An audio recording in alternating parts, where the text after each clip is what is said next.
Innal hamdalillah nahmaduhu wa nasta'inuhu wa nastaghfiruh wa na'udzu billahi min shururi anfusina wa sayyiati a'malina may yahdihillahu fala mudhillalah wa may yudlilhu fala hadiyalah wa asyhadu an la ilaha illallah wahdahu la syarikalah wa asyhadu anna Muhammadan abduhu wa rasuluh sallallahu alaihi wa ala alihi wasallam. Ikhwan fiddin rahimani wa rahmakumullah. Insyaallah kita akan melanjutkan kajian kita masih di dalam kitab Fadlul Islam, keutamaan Islam. Dan kita masih menjelaskan di bab yang kedua, yaitu bab wujubul Islam. Bab tentang wajibnya kita memeluk Islam. Ya, wajibnya kita berislam. Jadi Islam itu bukan pilihan, tetapi adalah kewajiban. Kenapa? Sudah kita jelaskan kemarin bahwa agama yang diridhoi Allah Subhanahu wa taala hanyalah Islam. Ya, Allah mengatakan wa may yabtaghi ghairal islami dinan fala yuqbala min. Barang siapa yang memilih agama selain Islam sebagai agama, maka tidak akan pernah diterima darinya. Ulama menyebutkan bahwa makna mengambil selain Islam itu ada dua. Bisa maknanya dia mengambil selain Islam sebagai agama, atau dia mengambil selain Islam sebagai syariat. Ya, kalau dia memilih selain Islam seperti agama Nasara, Yahudi, dia anut, tidak ada manfaat sama sekali. Ya, tidak akan pernah Allah terima. Atau mana yang kedua, yaitu dia mengambil selain Islam sebagai syariat. Maksudnya apa? Dia tidak mau mengamalkan syariat Islam. Berarti apa dia? Dia memilih selain Islam. Itu pun apa? Tidak akan pernah Allah terima. Karena ibadah itu adalah ditentukan kaifiyahnya, tata caranya. Yaitu ibadah yang diajarkan Nabi kita Muhammad SAW. Ya, kemudian sekarang kita lanjutkan membaca beberapa hadis yang dinukilkan oleh penulis kitab. Wa fi sahih, dan dalam kitab sahih yaitu Sahih Bukhari, an Ibni Abbasin radhiyallahu anhuma, dari Abdullah ibn Abbas, semoga Allah meridhoinya. Ya, Ibnu Abbas itu adalah sepupu Nabi, ya, karena Abbas itu paman Nabi. Ya, paman Nabi. Maka Ibnu Abbas ini memiliki kedekatan, kekerabatan dengan Nabi. Beliau sepupu Nabi. Ya, dan Ibnu Abbas ini termasuk sahabat yang didoakan Nabi SAW berupa apa? Allahumma faqihu fiddin wa alimhu ta'wila. Ya Allah, faqihkanlah Ibnu Abbas dalam urusan agama dan ajarkanlah kepadanya ta'wil. Ta'wil itu adalah tafsir. Makanya Ibnu Abbas ini termasuk sahabat yang paling menguasai tafsir Al-Quran. Ya, Ibnu Abbas termasuk orang yang paling menguasai tafsir Al-Quran. Gitu. Kenapa? Beliau memang mengkhususkan atau dikhususkan Nabi didoakan agar diajarkan kepada beliau tafsir. Ya, bahkan pernah di zaman Umar bin Khattab Allah betul-betul menampakkan keutamaan Ibnu Abbas. Tatkala Umar bin Khattab beliau mengundang pembesar yang ada di zaman beliau, ternyata Umar juga mengundang Abdullah ibn Abbas yang masih muda belia. Maka orang-orang protes kepada Umar, kenapa anak kecil kok disertakan dalam acara penting seperti ini? Umar diam. Kemudian Umar membaca ayat, idza jaa nasrullahi wal fath wa ra'aitan nasa yadkhuluna fi dinillahi afwaja. Gitu ya. Maka Umar kemudian menyampaikan kepada hadirin, coba Bapak sekalian tafsirkan ayat ini. Macam-macam tafsir yang mengatakan bahwa ayat ini menerangkan kabar gembira, Allah akan memberikan kemenangan, akan banyak orang masuk Islam. Semua tafsiran. Nah, sudah nggak ada yang lain, nggak ada. Akhirnya Umar mengatakannya, Ibnu Abbas tafsirkan ayat ini. Ternyata yang ditafsirkan Ibnu Abbas beda dengan yang lain. Apa Ibnu Abbas mengatakan? Ayat ini turun ini sebagai isyarat bahwa Nabi SAW segera akan wafat. Ya, kenapa? Karena bahwa Rasul itu ditugaskan Allah Subhanahu wa taala untuk menyampaikan risalah Islam. Gitu ya. Maka ketika Islam ini sudah tersebar, banyak orang sudah masuk ke dalam Islam, maka apa? Tugas Nabi sudah paripurna. Bagaimana? Allah akan segera panggil beliau. Masya Allah. Baru kemudian orang-orang tahu bagaimana kedudukan Abdullah ibn Abbas. Ini Masya Allah termasuk tafsir yang luar biasa. Makanya kalau kita baca tafsir dari Ibn Abbas luar biasa. Ya, itu ada kitab khusus menjelaskan apa? Tafsir Ibn Abbas. Ini bagus untuk kita jadikan rujukan di dalam membaca tafsir para ulama. Iya. Kata Ibn Abbas bahwasanya Nabi SAW beliau pernah bersabda. Rasul mengatakan, abghadun nasi ilallahi thalathatun. Manusia yang paling Allah benci ada 3. Manusia yang paling Allah benci ada 3. Ya, ini menunjukkan apa? Penetapan sifat ghadab bagi Allah. Sifat marah bagi Allah. Ya, Allah punya sifat marah. Ini ya, tentunya kemarahan yang apa? Sesuai dengan kemuliaan dan keagungan Allah Subhanahu wa taala. Marahnya Allah tidak sama dengan makhluk. Ya, Allah mengatakan marah sudah kita tetapkan. Adapun bagaimana marahnya, wallahu alam kita tidak tahu, tentunya tidak sama dengan marahnya makhluk. Kan gitu. Siapa mereka? Yang pertama kata Nabi, mulhidun fil haram. Ya, yang kedua adalah wa mubtaghin fil islami sunnatal jahiliyah. Dan yang ketiga, wa mutalibu damumri muslim bi ghairi haqqin liyuhriqahu. Yang pertama kata Nabi, orang yang paling Allah benci adalah mulhidun fil haram. Orang yang melakukan ilhad di tanah haram. Baik haram Makkah atau Madinah. Apa ilhad itu? Para ulama tafsir ada yang mengatakan bahwa dimaksud ilhad di situ adalah perbuatan syirik dan kufur kepada Allah. Jadi Allah paling benci ada orang di tanah suci Mekah atau Madinah berbuat syirik. Atau makna yang lain kata para ulama, melakukan ilhad yaitu apa? Membunuh jiwa atau menumpahkan darah. Itu orang yang paling Allah benci. Ya.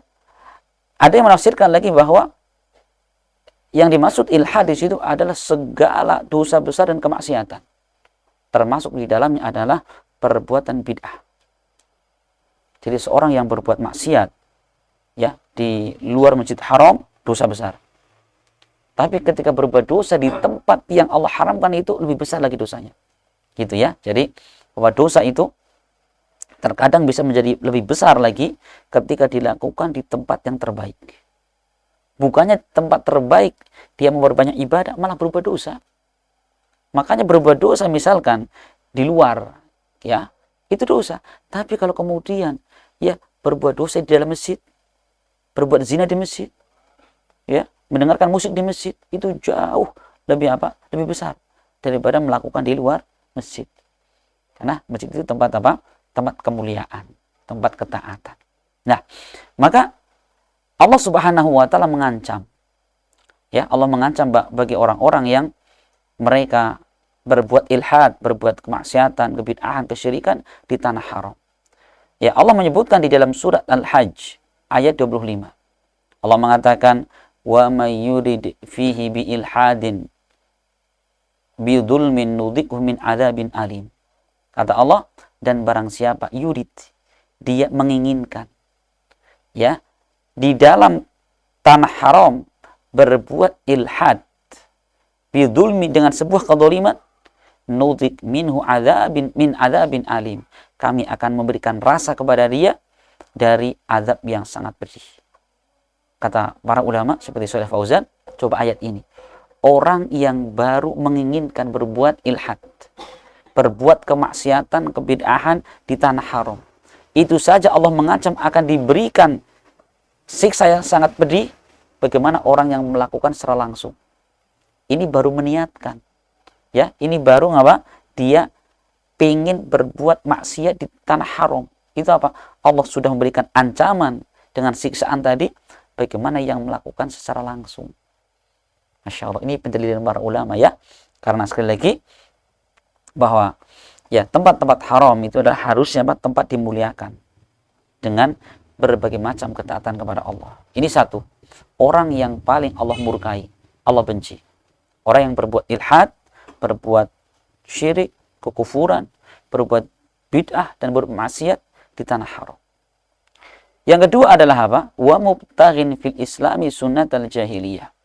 Dan orang-orang yang mencari di dalam Islam sunnah jahiliyah. Sunnah itu adalah tariqah. Ya. Sunnah itu adalah tariqah, itu jalan yang ditempuh orang jahiliyah. Apa jahiliyah itu? Jahiliyah itu adalah istilah yang dipakai apa? Segala jalan yang keluar dari jalan Islam. Perhatikan. Nah, ini syahidnya Bapak sekalian. Jadi penulis kitab mendatangkan hadis ini untuk menjelaskan wajibnya kita berislam. Bahwa orang yang paling Allah benci itu siapa? Adalah orang yang mereka mencari jalan, mencari amalan, ya, yang apa? Itu termasuk dari amalan jahiliyah. Gitu ya. Jadi jahiliyah itu adalah nama yang dinisbahkan kepada apa? Segala yang menyelihi syariat. Itu jahiliyah. Makanya dulu ya di masa jahiliyah ini kembali kita definisikan apa jahiliyah itu. Jahiliyah itu lafaz yang kembali kepada man al-jahli, itu bodoh. Ya, bodoh. Yaitu apa? Jahiliyah itu ada dua. Ada jahiliyah yang mutlak. Kapan itu? Itu jahiliyah sebelum datangnya Islam. Ya, sebelum Islam datang itu jahiliyah semua itu. Ya, peribadahan kepada berhala-berhala, kemudian yang kuat akan menindas yang lemah. Orang jahiliyah ya, fanatik kesukuan. Bahkan Syekh di sini beliau punya kitab khusus. Beliau judul dengan Masailul Jahiliyah. Beliau menyebutkan 100 lebih perangai-perangai jahiliyah. Ya, 100 lebih sampai 120 perangai-perangai jahiliyah. Beliau tulis dalam kitab khusus, itu Masailul Jahiliyah. Ada di situ. Itu yang pertama apa? Ini adalah jahiliyah yang mutlak. Jahiliyah mutlak ini setelah datangnya Islam sudah tidak ada lagi. Karena apa? Setiap zaman ini Allah Subhanahu wa taala akan tetap mengadakan orang-orang yang tetap kokoh di atas kebenaran. Ya, sebagaimana Rasul menyebutkan, la tazalu ta'ifatun min ummati dhahirina al-haq. La yadurruhum man khadalahum wala man khalafahum hatta ya'tiya amrullah. Kata Nabi, akan senantiasa ada sekelompok dari umatku ini apa? Orang yang tegar di atas kebenaran. Orang yang memusuhi, orang yang menyelisih tidak membahayakan mereka sedikit pun sampai datangnya urusan Allah Subhanahu wa taala. Nah, tidak boleh kita mengatakan ini masa jahiliyah, nggak boleh. Kenapa? Masa jahiliyah mutlak itu sudah tidak ada lagi dengan datangnya Islam. Gitu ya. Nah, adapun yang kedua yaitu jahiliyah yang sifatnya muqayyad. Jahiliyah yang dikaitkan dengan waktu, dikaitkan dengan tempat misalkan. Ya, sebagaimana Rasul ya pernah menyebutkan kepada Abu Dzar ketika Abu Dzar Al-Ghifari, beliau ini mencela seseorang dengan ibunya. Jadi ibunya si orang ini kebetulan hitam.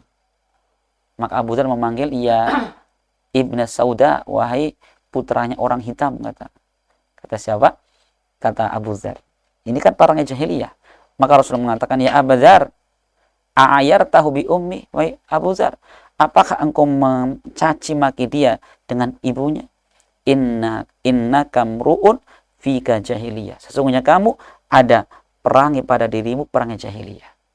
Perhatikan ya. Ya, sebagaimana Rasul menyebutkan dalam hadis yang lain bahwa ada beberapa perangai jahiliyah yang tetap ada di umatku itu. Ada 3. Ya, Rasul menyebutkan ada 3. Apa yang pertama? Yang pertama adalah al-fakhru bil ansab. Membanggakan terhadap garis keturunan. Ini loh saya, keturunan bangsawan. Saya ini keturunan orang kaya misalkan ya. Nah, itu perangai jahiliyah. Yang kedua kata Rasul, wa ta'nu bil ahsab. Mencela garis keturunan. Ini kebalikannya. Oh, kamu dasar anaknya orang hitam gitu ya, terus ke atas. Oh, dasar kamu keluarga terpandang misalkan. Itu termasuk perangai jahiliyah. Dan yang ketiga, wan niyahatu 'alal mayyit. Meratapi mayit. Ya. Meratapi itu adalah apa? Ya, dia bisa menangis dengan meronta-ronta atau mukul wajah atau menyobek baju atau mengucapkan kalimat-kalimat yang ini mengandung ucapan jahiliyah seperti saya celaka dan sebagainya. Ya, itu perangai jahiliyah. Nah, itu ada pada seorang yang terkadang seorang itu dia memiliki perangai jahiliyah. Nah, apa dia muslim? Ya muslim gitu kan. Jadi orang yang melakukan misalkan meratapi orang mati gitu ya. Dia muslim cuma berdosa.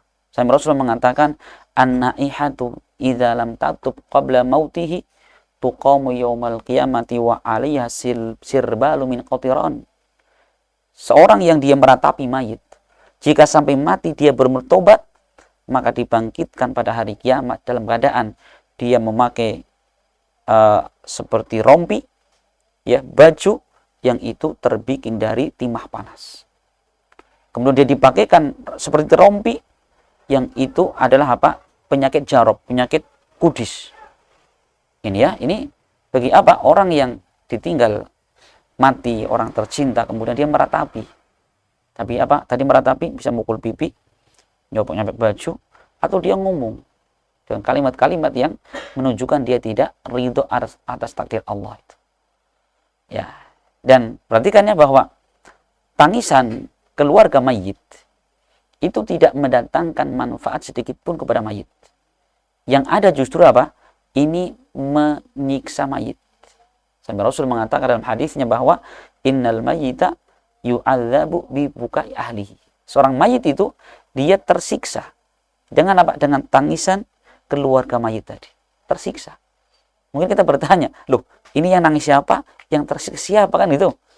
Oh, yang nangis keluarga, yang disiksa, yang mati kan itu. Nah, maka para ulama seperti ini.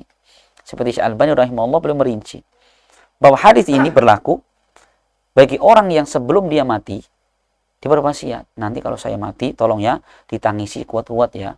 Kalau perlu Pak nyewa mik masjid. Misalkan. Dan ini jahiliyah, orang jahiliyah dulu, mereka kalau ada orang mati, mereka sengaja ngundang orang dibayar untuk apa? Untuk nangis berjamaah. Kenapa anggapan mereka kalau ada orang mati kok yang nangisi banyak, orang itu merasa kehilangan. Orang ini ada orang penting gitu. Makanya sengaja, terutama ibu-ibu itu diundang nih 100.000 nangis gitu ya. Masya Allah.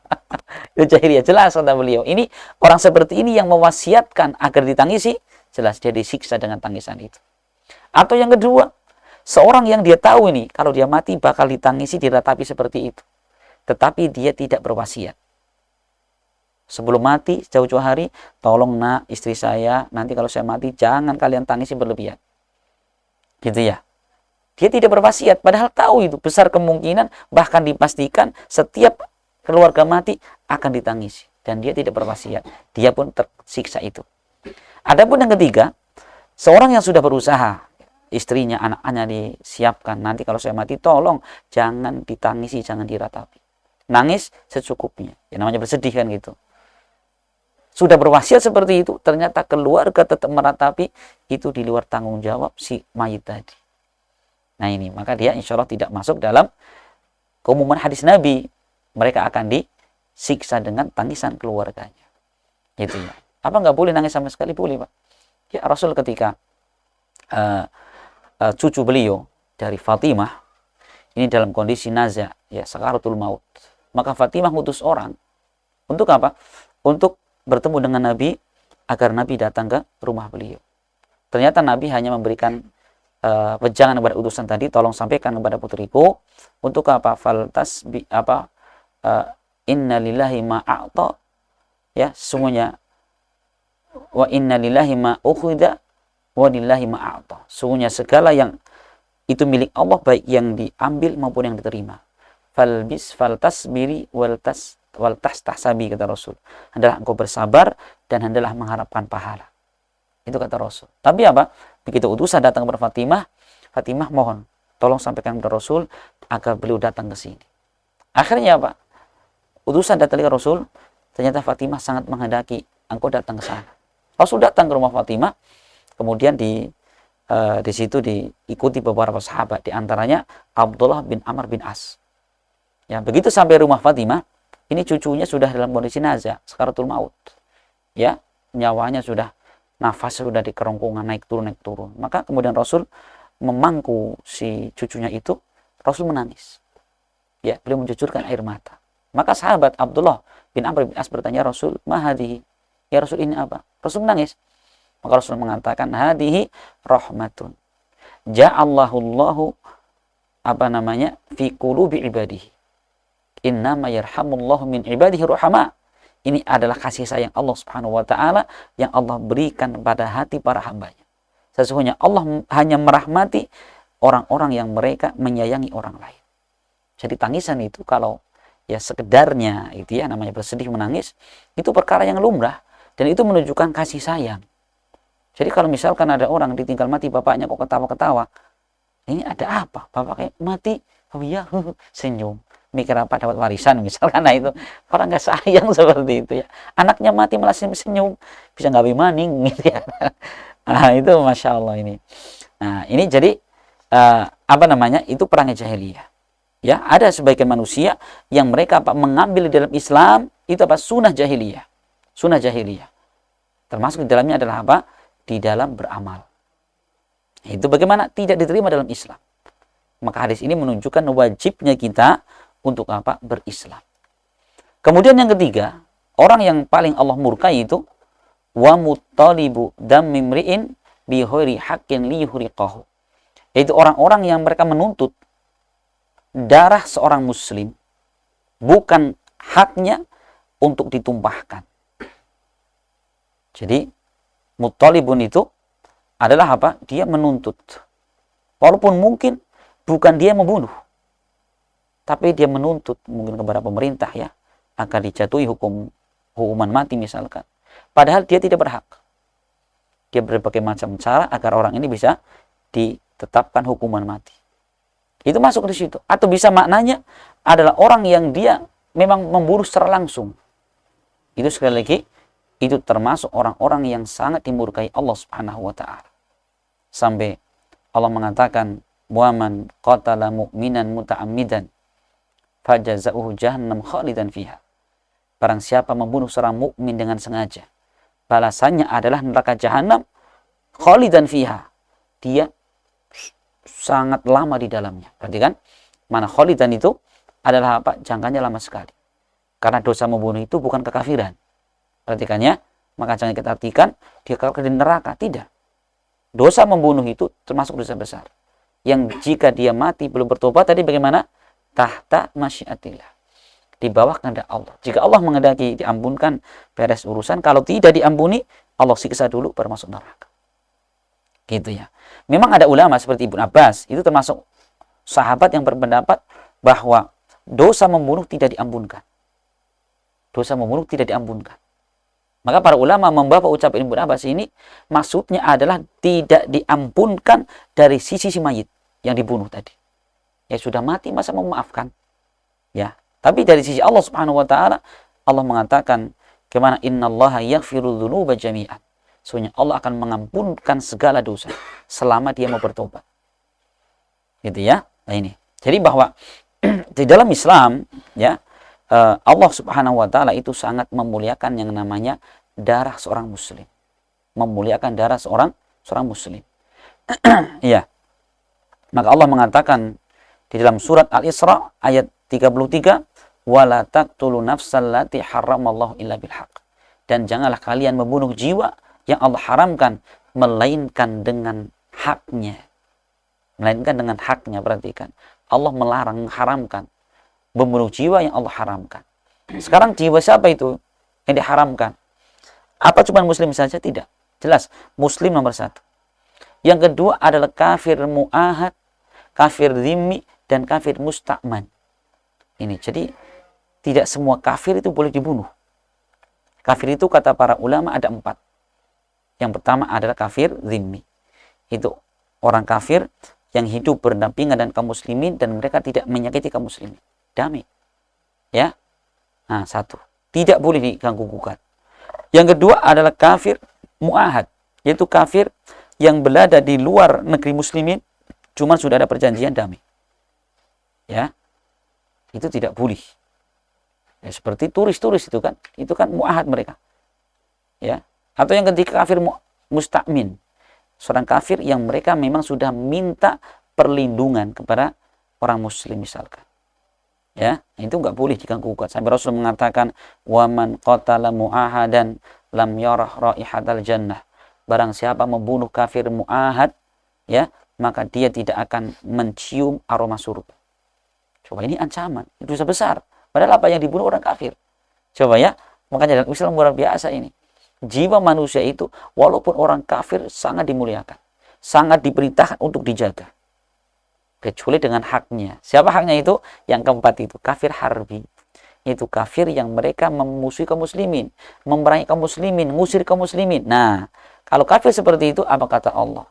Allah mengatakan, waqtuluhum haitsu wajadtumuhum. Bunuhlah mereka dimanapun kalian mendapati mereka. Ayat ini perhatikan, itu berlaku pada hak kafir harbi. Gitu ya. Di sini harus fikihnya dipakai di situ. Ya, nanti kalau nggak dipakai, sembarang dan berbahaya sekali. Nah, ini hadis yang pertama, ya, menunjukkan bahwa wajibnya kita memeluk dalam Islam. Kemudian kata beliau, wa fi sahihi an Hudzaifah radhiyallahu anhu qala. Hadis berikutnya. Dan dalam kitab Sahih Bukhari dari Hudzaifah bin Yaman beliau mengatakan, ya ma'syaral qura. Setelah beliau sebutkan ayat, hadis, yang ketiga athar para sahabat. Hudzaifah mengatakan, ya ma'syaral qura, istaqimu faqad sabaqtum sabqan ba'idah. Ya. Fa in akhadtum yaminan wa shimalan laqad dhalaltum dhalalan ba'idah. Kata Hudzaifah, wahai para qura, para pembaca. Jadi kisahnya gini, Pak. Suatu ketika Hudzaifah ini beliau mendatangi sebuah halaqah. Ada orang kumpul seperti ini lagi baca Al-Qur'an. Hudzaifah datang, kemudian berdiri di depan halaqah itu. Beliau berwasiat gitu. Beliau mengatakan apa? Ya ma'syarul qura, wahai orang-orang yang membaca. Istaqimu. Ya. Bagaimana istaqimu itu? Luruslah kalian, istiqomahlah kalian. Ya, yang jika kalian istiqomah, sungguh kalian telah mendahului dengan mendahului yang sangat jauh. Perhatikan. Ya, fa'in akhadtum, dan jika kalian mengambil jalan ke kanan dan ke kiri, maka sungguh kalian telah tersesat dengan kesesatan yang sangat jauh. Perhatikan ya, dengan apa? Kesesatan yang jauh. Ini nasihat siapa? Nasihat Hudzaifah. Ini juga menunjukkan kepada kita apa? Agar kita beragama itu lurus, mengikuti apa yang Allah turunkan dalam Islam. Jangan ambil kanan, jangan kiri.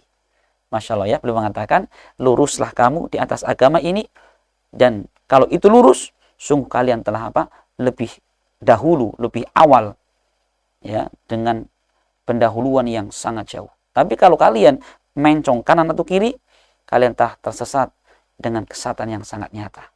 Masya Allah, ini ini wasiat dan nasihat Hudzaifah kepada orang-orang yang sedang baca Al-Quran. Kemudian hadis berikutnya dikatakan di situ, wa an Muhammad ibn Waddah, dari Muhammad bin Waddah, fadzakara, beliau menyebutkan, telah bercerita kepada kami Ibnu Uyainah dari Mujalid, dari Asy-Sya'bi, dari Masruq. Beliau mengatakan, para Abdullah, yang Ibnu Mas'ud pernah mengatakan, ini nasihat Ibnu Mas'ud. Ibnu Mas'ud mengatakan, laisa amun illa walladhi ba'dahu syarrun minhu.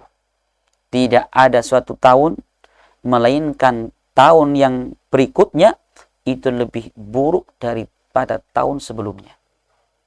Ucapan beliau ini itu sesuai dengan hadis Nabi, ya, yang beliau mengatakan bahwa tidak ada tahun melainkan tahun yang kesana itu semakin buruk keadaannya. Ya, sebagaimana juga ucapan Imam Malik rahimahullah, la ya'ti zamanun illa walladhi ba'dahu syarrun min qablihi. Malik mengatakan tidak akan datang satu zaman melainkan zaman yang berikutnya itu lebih buruk daripada zaman sebelumnya. Kan gitu ya. Maka zaman semakin dekat dengan kenabian, semakin banyak kebenaran, dan semakin jauh dari zaman kenabian semakin banyak kebatilan. Maka Imam Malik juga mengatakan, idza kanal ahdu bir rasuli aqrab kana shawabu aghlab. Jika zaman masa itu lebih dekat di zaman kenabian, maka kebenaran itu yang mendominasi. Tapi semakin jauh dari zaman kenabian, maka keburukan, kebatilan yang lebih mendominasi. Ini ucapan para salaf ya. Imam Malik rahimahullah. Terus tadi Ibnu Mas'ud juga mengatakan yang sama. Insyaallah ya. Makanya kalau kita mengambil pemahaman agama, ambil pemahaman yang paling awal. Sahabat, tabi'in, tabi'in.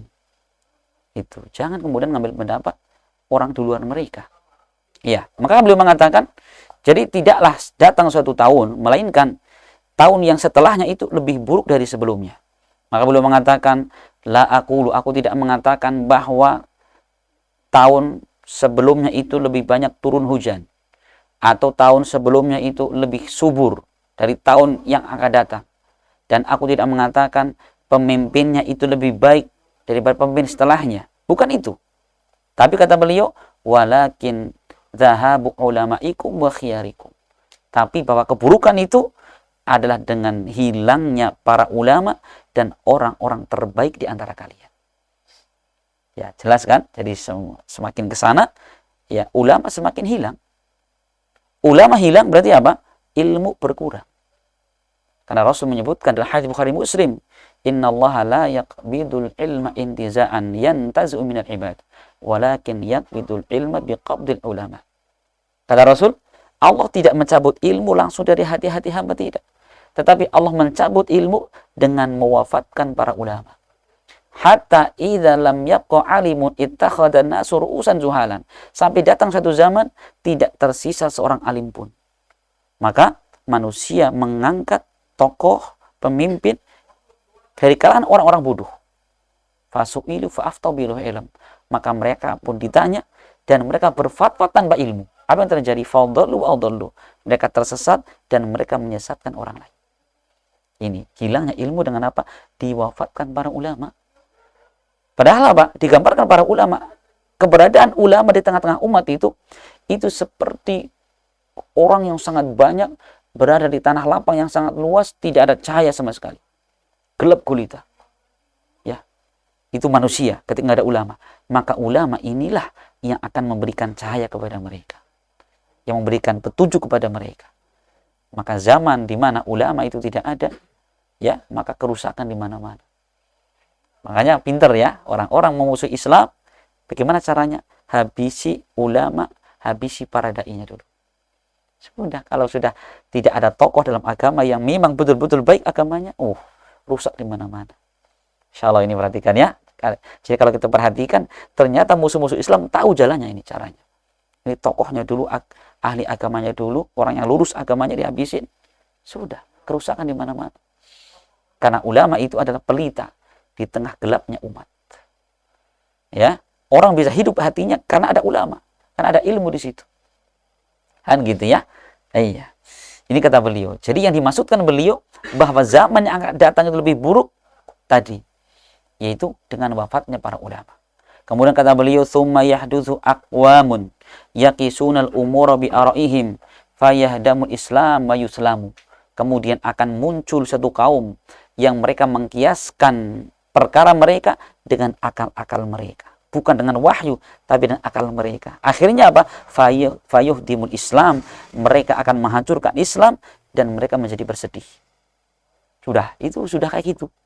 Pokoknya kalau yang menentukan kebijakan itu bukan dengan wahyu, bukan dengan dalil, tapi akal-akal mereka. Apa yang terjadi? Seperti itu. Mereka menghancurkan Islam. Ini kata siapa? Kata Abdullah ibnu Mas'ud radhiyallahu anhu.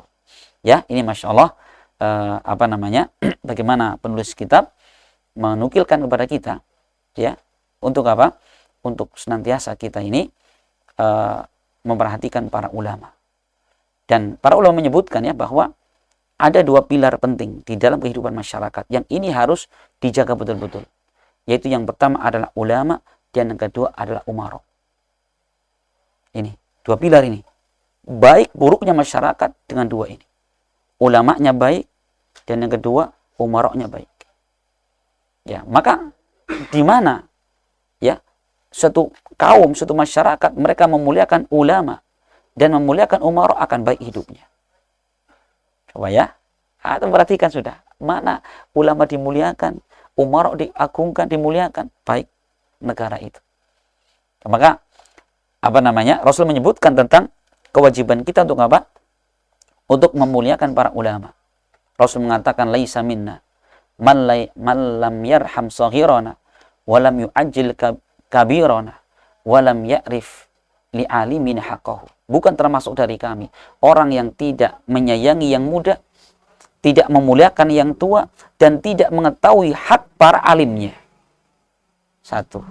Ini ya. Yang kedua tentang pemerintah ini, pemimpin kita itu harus dimuliakan.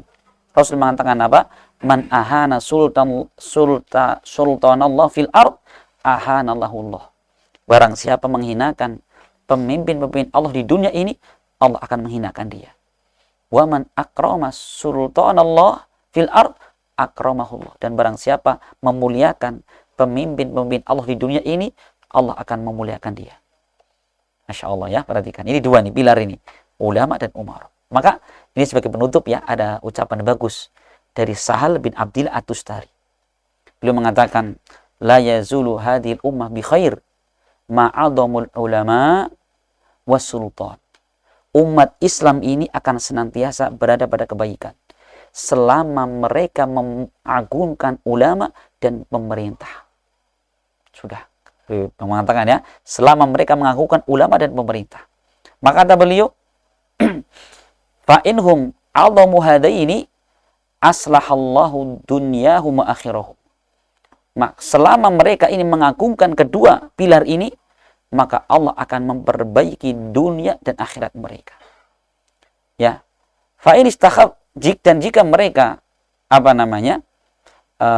merendahkan kedua pilar ini, maka afsada dunya wal akhirah, maka mereka telah merusak dunia dan akhirat mereka. Insyaallah ya, ini bukan di sini pembahasannya. Sebenarnya penting sekali untuk kita tekankan di situ bahwa memuliakan ulama yang betul-betul ulama. Ya. Jangan kemudian sebagian orang menganggap siapa ulama itu, yang penting bisa orasi, bisa ngumpulin masa ulama itu. Tidak ya. Jangan seperti itu, rusak nanti. Nah, ulama itu adalah contoh masyarakat. Ya, dia berucap dengan ilmu. Andai kan orang betul-betul ulama nggak akan pernah mencela pemerintah. Kan gitu. Andai kan dia betul-betul ulama, tidak akan pernah mencela pemerintah. Baik secara kalimat langsung ataupun sindiran. Baik di depan umum maupun majlis khusus. Tidak.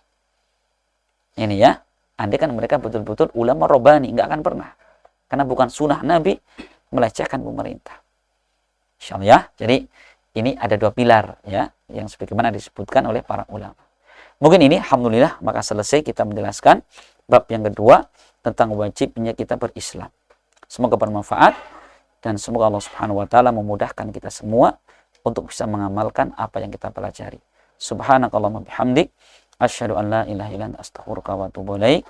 Assalamualaikum warahmatullahi wabarakatuh.